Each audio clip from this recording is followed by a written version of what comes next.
Hi guys, welcome back to my channel. If you're new here, hi, hello, how are you? My name is Gina, and if you are new here, welcome to the channel. I'm happy to have you pop in here and check us out here, and I really hope you enjoy being here and you come back.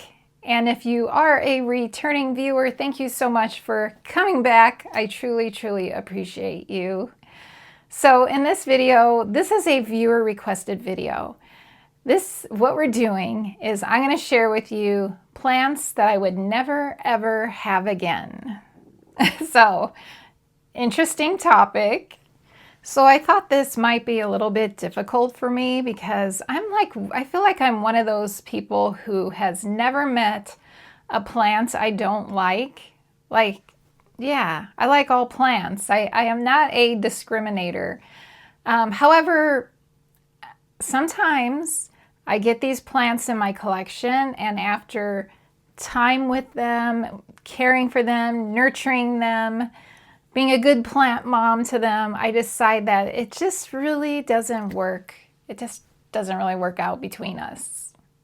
Either I am doing something wrong with the plant, which is making the plant not thrive and look nice, or the plant has some characteristic that I decide I don't like. I just don't really like it after having the plant with me for some time. So now I have a fairly decent list, and some of these plants are no longer with me. Some of these plants are still with me, but may not be with me for much longer. Definitely some of them are not going to be with me for much longer because I am in a purging mode right now. I am getting rid of plants. It is what it is. I've just been feeling a little bit overwhelmed lately. Mostly it's always pests that just kind of ruin it for everybody. So anyway, yeah, let's get started. It should be a fun time. All right, the first one I have to get, and it might be a little bit challenging. Yeah, I knew it. A little bit challenging because this is one of the characteristics of this plant I don't like. Okay. I thought I really wanted to have all the Caudex plants in my collection. So I have 1, 2, 3, 4, 5. I have 6. Technically 7 because the ponytail palm is also technically considered a Caudex. Okay, so this is Stephania erecta. It is a very common Caudex, I think. If people have Caudex in their collection, I think a lot of the times they're going to have the Stephania erecta. It's super cute. Look at the shape of these leaves. Adorable. I love a round shaped leaf like this. However, something I did not know, and I was surprised to learn, is that Caudex plants are viners. Like, they vine, and they are fast growers. Like, they're like major jungle plants. Like, they are crazy, fast vining growing plants. I had no idea. I did not know that. And I absolutely hate that about them, unfortunately. So, yeah, another thing I have run into problem with them is they are thrip magnets. So if you have been here, you know I have a thrip problem in this room. And for a second time, I am finding thrips. So I did a treatment. I've been treating all my plants, and I have, like, this is second round. I don't know. Next, the eggs hatch. I don't know. Next, it's starting again. You know, I'm finding thrips in here again. And a lot of those plants that I'm finding them on again, they're out. I'm just getting rid of them. And I'm gonna give you names. They're on the list. So I don't know if I found any on this one a second time. I feel like even the first time, this one didn't really get the thrips, but it's like just craziness. I hate its growth pattern. I just absolutely hate the growth pattern, and I'm constantly chopping it back, and I'm over it. Unfortunately, I am over it. with this plant, Stephania erecta. So that one is most likely going away. And then also, let's see, I have this one, and the name of this one is Dorstenia fotida. This is a Caudex plant also. Now, I'm not finding thrips on this one again, which is good plant, but I'm just not crazy about it. So I think this is another Caudex that I will be getting rid of, and I won't be buying again. Same like Stephania erecta, definitely won't be buying that again, because I just absolutely do not like the growth pattern on the plants. I don't like the vining. Another one I have is the Dioscorea elephanteps. Pretty sure I found this one locally at my local nursery plant shop, and I have found thrips on this one again. Not crazy about that. I do kind of like the plant. I spent a fortune on the pot, so I'm not gonna give up on this one yet. It's vines. It's a crazy viner like this, but it's not as bad as the Stephania erecta. So I will give this one more time. I'm gonna just put more systemics in the soil on this one, and yeah, we'll see. This one will have a second chance. We'll have more time, but yeah. But still, in the future, if I were to lose this plant, never again. No more Caudex. I am kind of done with the Caudex, unless you guys know of a Caudex plant that doesn't vine crazily. And then the final one, this one here. So this one is called the Girardanthus macrorizis, a very cool plant. Look how pretty that is. So I have these ugly sticky traps in there to capture any thrips that are lingering around. It does help to catch them, the flyers. But yeah, I'm just constantly chopping this one back. See all these vines? Not a fan. Not a fan of the vining.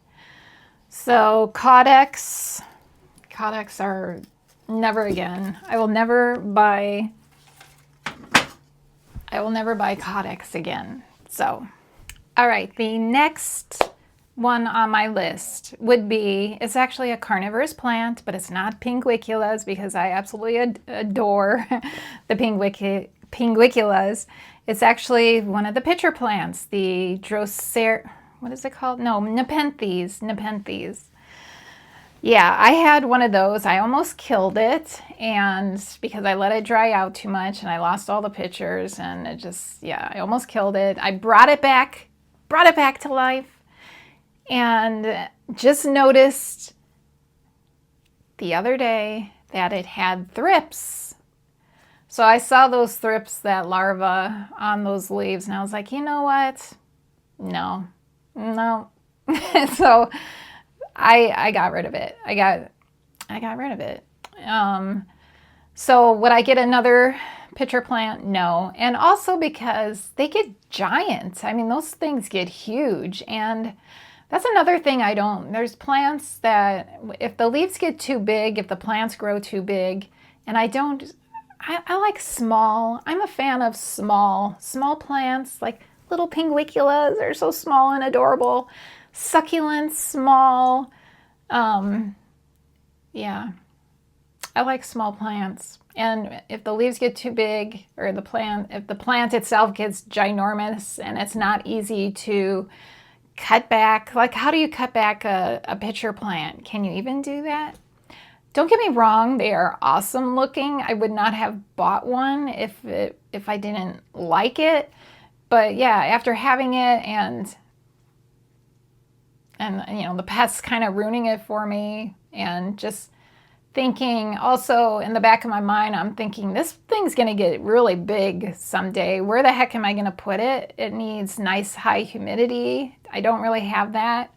So yeah, that is a plant that I'll never buy again, unfortunately, unless I live like if I one day live on a tropical island or in a humid tropical place, I will have one, but it will be outside. It will live outside. I won't have it in my house.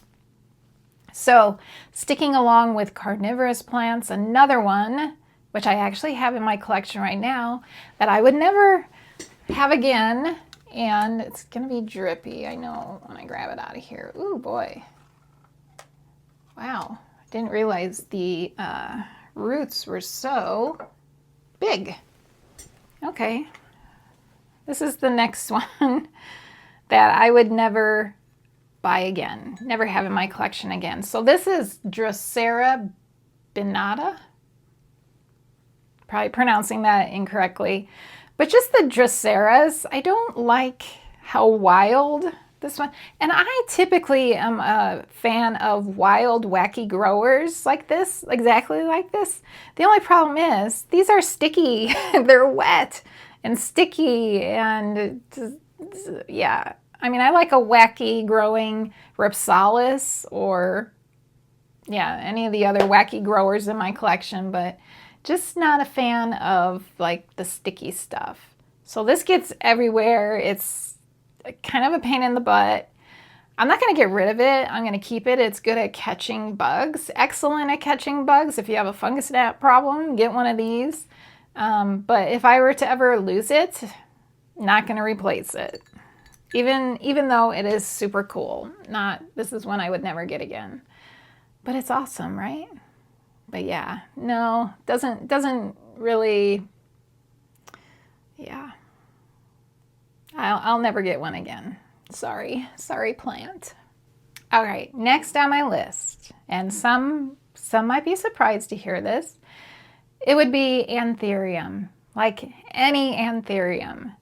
And I think they are gorgeous. I think they're beautiful, but they get giant. For some reason, they grow huge. So I have this one back here. This is Calatheas. It's not even totally in the frame.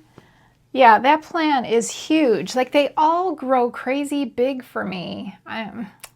Yeah, and I just, like I said before, I like small plants, mini plants, and those just get huge. So I recently sold a ton, and I'm so sad. I took video of 7. I sold 7 Anthurium to one person, and I took a video of all of them. They were huge plants, and I sold them on Facebook Marketplace. Yeah, I think they're gorgeous. Don't get me wrong. I think they're the most beautiful, one of the most beautiful genus of plants. But they just get too big for me. They just get huge. So now I still have the Calatheas back here, and in my grow tent, I sold off every single mother plant in there. Like this is my only mother plant Anthurium I have left. I have a bunch of seedlings, little starter plants still in my grow tent, which I'm selling. I'll probably, maybe I'll keep a couple of those, 2 at the most. Yeah. They just take up so much space, and yeah, I have nothing against Anthuriums. They are thrip magnets also. That's a thing. But yeah, they're beautiful. It's just they just get too big. So for me, never again. Never again. What I currently have, if I keep it, that's it. But I will never purchase Anthuriums again. Sorry to the Anthurium lovers. And hopefully no offense to any of you that these plants I'm mentioning that you love. This is just my experience. This is me. This is how I feel about these plants. All right, so the next one is Peperomia. So I love this plant, Peperomia incana. Absolutely love it. However, twice now it has gotten thrips, and I've decided, no, I'm done. 2 strikes, it's out. And also, as the plant gets bigger, I'm not a fan of the growth pattern on this plant as it gets bigger. So it just gets kind of leggy and just, yeah, not my favorite. But when it is small and still compact, and it's beautiful, the silvery leaves on it and they're fuzzy leaves, and it's a beautiful plant. But yeah, too many strikes against it for me. So that one's actually been purged. It's out of my collection, and I will never buy another one, I don't think, even though I think it's beautiful. Yeah, at least not as I'm living in this house here. If I were to move, start over again, I might try again. But yeah, not currently. Okay, next is the climbing philodendrons.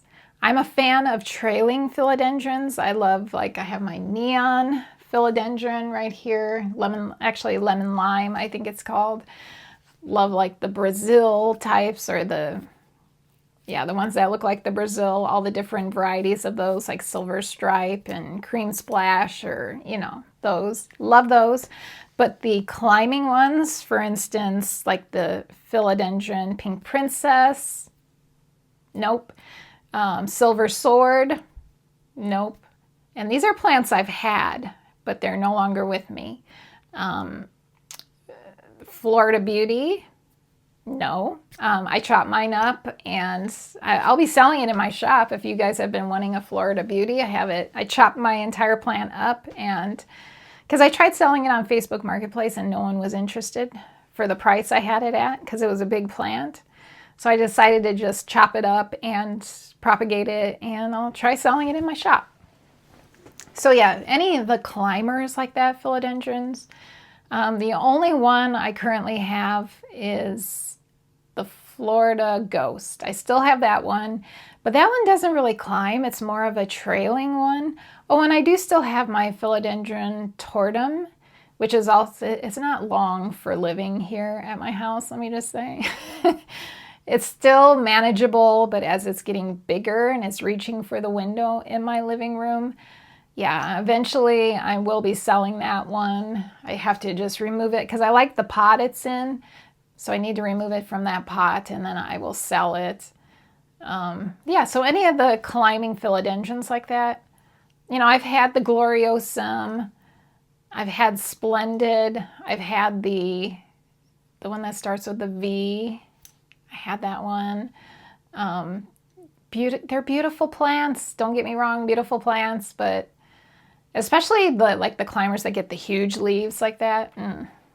No, not for me. I've decided.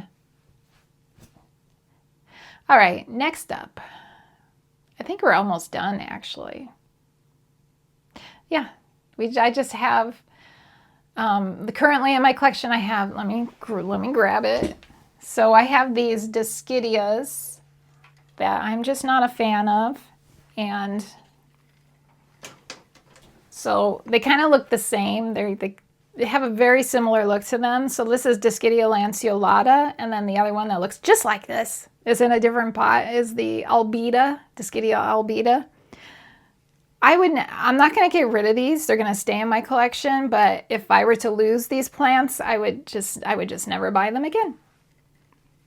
I'm not a fan of how they look. I mean, which is surprising to me because I like a trailing plant. I do enjoy a trailing plant, but these guys just never look, I don't know, they're just kind of boring to me.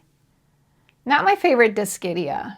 Let's just say that. I love Dischidias, but just not these guys. I don't even propagate these. I have propagated them before, but I'm not anymore. So, yeah. Sorry. Okay, so that's what a lot of these are plants I currently have in my collection. Now, some that I used to have and I loved at one time, but I will never buy them again, would be like, you hear this all the time, Calatheas. You hear that, you hear people saying that they will never have Calatheas in their collection again. I'm one of them. So I was obsessed with Calatheas back in 2020 when we first moved here to Colorado, that I was obsessed with that genus, and I was just adding all of them. I had them all. Probably all of them, not really, but I had a lot of them. And if I have photos, I'll put them up here. If you go to my Instagram, you'll see, if you scroll back in time, back in 5 years ago, you will see lots of Calatheas in my collection. I love, like, the big one was that Orbifolia, I think. I think that one is so gorgeous. But we just don't get along. We just don't do well together. And probably because I live in a dry climate. Yeah, I'm in Colorado. It's quite dry here. Plus, I was having issues with spider mites. So, yeah, it's not a good partnership. Me and Calathea is not good. So, I would not have those. And yeah, I think that is it, you guys. I can't think of, that's all that's on my list. So, I mean, you know, I love all plants. I have nothing against the plants. It's just, sometimes it's me, sometimes it's the plant, and I just decide it's just not going to work. It's just not going to work out, so. Yeah, so let me know in the comments if you and I have any never again plants in common. I'd love to know. I'm assuming most likely yes. Yeah, so, and let me know your never again plants, so I don't feel like I'm the only one that's having issues, which I know I'm not the only one having issues. We all have issues with plants. We all have plants we don't get along with, so. Anyway, thank you so much for joining me here today. I hope you enjoyed this video. I hope you found it entertaining. And yeah, thanks for hanging out with me. And I look forward to seeing you in the next video. Bye.